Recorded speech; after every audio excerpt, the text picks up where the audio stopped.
Patay ang 2 Pilipino sa pagsabog ng isang restaurant sa Qatar. Kasunod nito, tiniyak naman ng Department of Foreign Affairs ang pagbibigay pa ng tulong sa iba pa nating mga kababayan na nasugatan dahil sa nasabing insidente.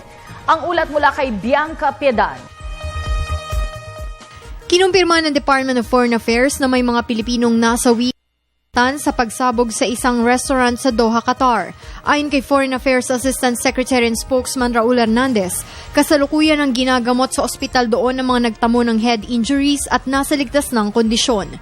Our embassy in Qatar confirmed that 12 individuals, including 2 Filipinos, died in an apparent gas tank explosion in a restaurant in Doha yesterday. 31 others, among them 2 Filipinos, were injured. Naipagbigay alam naman na ng DFA sa mga pamilya ng mga biktima ang sinapit ng kanilang kaanak at nagpalabas na din ng kautusan si DFA Secretary Albert Del Rosario sa embahada ng bansa sa Qatar. Secretary Albert F. Del Rosario has instructed our embassy to assist the victims and their families in claiming employment benefits and the repatriation of remains. We hope to repatriate the remains as soon as possible.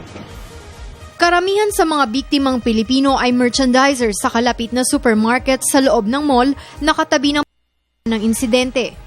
The respective sponsors or employers assured the embassy that they will shoulder all expenses related to treatment or repatriation of remains.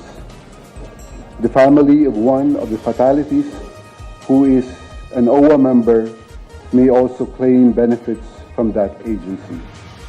Iniimbestigahan pa rin sa ngayon ang sanhi ng pagsabog ng tangke. Batay sa datos ng DFA, nasa 185,000 Pilipino sa Qatar. Karamihan sa mga ito ay skilled workers, domestic workers, semi- or low-skilled workers at professionals.